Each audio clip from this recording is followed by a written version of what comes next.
बिस्मिल्लाहिर्रहमानिर्रहीम अल्लाहुम्मा सल्ली अला मुहम्मदिन व अला आलि मोहम्मद। मैं हूँ फौजिया चौधरी और आप देख रहे हैं मेरा डिजिटल प्लेटफॉर्म। आपने देखा होगा कि हॉस्पिटल्स में तो पाबंदी आई थी कि जो जर्नलिस्ट हैं या जो भी यूट्यूबर्स हैं वो कोई भी फुटेज वहां पर रिकॉर्ड नहीं कर सकते।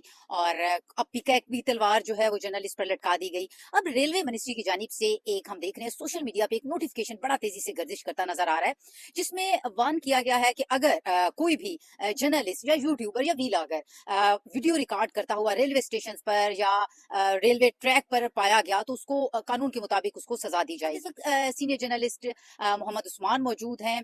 ये सारा मामला है क्या, क्यों इस तरह की जो है वो जर्नलिस्ट को वार्न किया गया है कि अब रेलवे स्टेशन पे हम कोई वीडियो नहीं बना सकेंगे? बहुत शुक्रिया जी। देखें, होता पता है क्या है?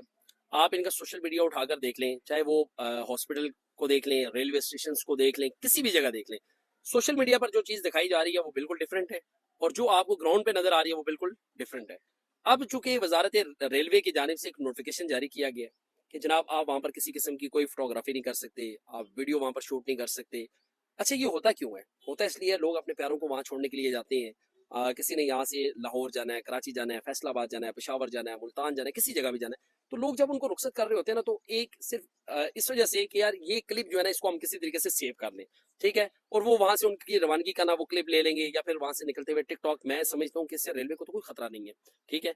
अब रेलवे की जानिब से जो नोटिफिकेशन जारी किया गया उसमें यूट्यूबर्स, व्लॉगर्स, ब्लॉगर्स, आपके जो सोशल मीडिया एक्टिविस्ट है उनका नाम उसमें डाला गया है, हत्ता कि जर्नलिस्ट को भी उसमें शामिल कर दिया गया और ये कहा गया कि जनाब आज के बाद यहाँ पर कोई भी शूट नहीं करेगा, जो करेगा तो उसके खिलाफ कानून के मुताबिक कार्रवाई होगी। अगर आपने शूट करना है तो आप बाकायदा रिटर्न फॉर्म में, यानी आप लेटर लिखेंगे वजारत रेलवे को, वो अप्रूवल के लिए जाएगा, अप्रूवल होगी, फिर आप शूट कर सकते हैं। अब अंदाजा करें सरकारी जो काम है उसमें एक फाइल एक ऑफिस से दूसरे ऑफिस में जाने के लिए आपको 2-3 हफ्ते लग जाते हैं। तो जब आपने इनसे परमिशन लेनी है और वो यकीन करें जब तक परमिशन आनी है तो वो इवेंट ही गुजर जाना है। देखिए, जर्नलिस्ट ने ज्यादा से ज्यादा क्या करना है, आपकी जब कोई ईद आएगी, प्यारे अपने आबाई इलाकों को रवाना हो रहे हैं, तब हमने वहां से जाके उसको कवर करना है, या कोई इवेंट है रेलवे पर, फिर हमने जाकर उसको कवर करना है। लोगों के मसाइल, क्योंकि हम देखते हैं कि जब भी ट्रांसपोर्ट बंदिश का मामला होता है तो लोग सबसे ज्यादा रेलवे स्टेशन का रुख करते हैं।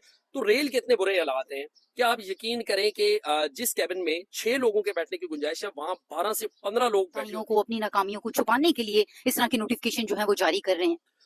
तो देखिए, इस तरह की नोटिफिकेशन, इस तरह की पाबंदियां जो है ना वो कोई भी इदारा इसी वजह से लगाता है ताकि अपनी गलतियों और अपनी कोताहियों को छुपाया जा सके। जो इदारे ठीक काम कर रहे हैं उनके तो ओपन डोर पॉलिसी है कि जनाब आए, आके देखें, जो हम आपको बता रहे हैं वो बिल्कुल हकीकत है। रेलवे में क्या है? रेलवे में ये है कि वहां पर मनपसंद लोगों को नवाजा जाता है। सफाई के इंतजाम, इस बात में कोई शक नहीं है कि सफाई के बहुत बेहतर इंतजाम है, लेकिन बाकी जो है ना, जो गरीब की सवारी है